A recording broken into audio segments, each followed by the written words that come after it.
In yoga, we see a human being as 5 sheaths or 5 layers of bodies. These are known as Annamaya Kosha, Manomaya Kosha, Pranamaya Kosha, Vijnanamaya Kosha and Anandamaya Kosha. Translating it into English would mean, Annamaya Kosha means food body. The body, the physical body that you have is just the accumulation of food that you have eaten.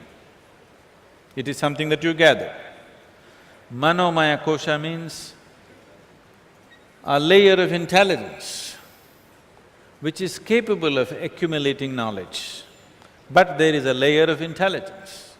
It is not here or here, here somewhere. Every cell in the body has its own intelligence, yes or no?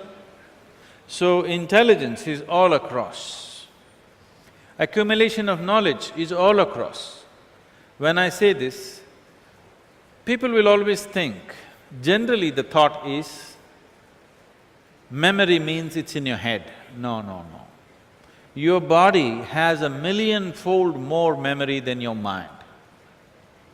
Right now, your great-grandfather's nose is sitting on your face because something in the body remembers, isn't it? Yes or no? 1,000,000 years ago, how your forefathers looked, unknowingly, still your hair is like that, your texture of the skin is like this, your complexion is like this, your body remembers. Your body remembers 1,000,000-fold more than your mind can ever imagine. So, both in terms of intelligence, right now, what is happening in a single cell in your body, can you logically, mentally or intellectually decipher what's happening in one cell in your body? One molecule of DNA, what's happening is too much to know. So, the intelligence and the memory in the body is way beyond what happens in the bone box that you call as your head.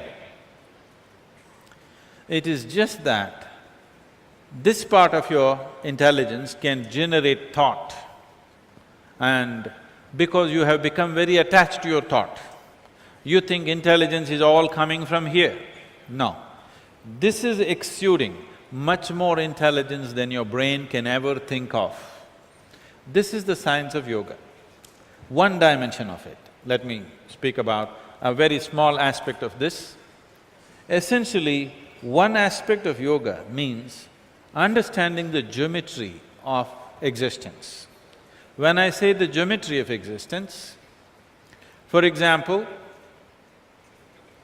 this solar system is functioning the way it's functioning. One thing is, all this life, including yourself, you're all solar powered, aren't you? Everything, all life on this planet is solar powered, isn't it? I was, like about 6 weeks ago, I was in an open helicopter.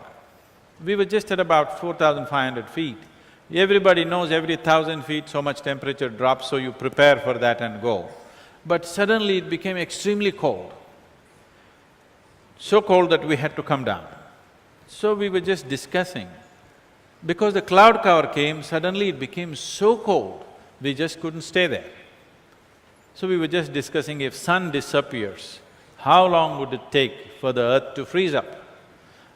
In our calculations, we thought maybe 6 months, maybe 3 months, something. Then when I came down, I just checked out. In 18 hours, all the oceans on the planet will be frozen solid rock. It'll be frozen into solid ice in just 18 hours' time. So you clearly know that sun is the basic source of energy. Everything in this planet is solar powered. So, the geometry of the sun, the planet, the moon and other planets has a role to play in everything that happens upon this planet. All life is associated with this. Now when you say intelligence, when you say mind, I believe you're referring to intelligence. If you're talking about the thought process, that essentially happens in the neurons in your brain, which we know. But if you're talking about mind as an intelligence, it is just all over in this body and everywhere in the existence. The very earth that you walk upon is tremendously intelligent. Have you ever seen that you planted a mango tree and by mistake it goofed and produced a coconut? Did it ever do that? No such thing ever happened. Just its neighbor is producing coconuts. By mistake, did it ever produce a coconut? Such a nut nature has never produced, isn't it? But employing your logical intelligence, many times you end up into that kind of situations. So, you need to understand this, both in terms of intelligence and memory. Every cell in your body carries much more than your whole brain carries. One cell in your body, one molecule of DNA carries information that your whole brain cannot decipher, that much information it carries. What happened in the last few million years, it remembers and still manifesting, isn't it? So, it is not in any one place, not even just within you, it is all across you. The whole creation is just intelligence.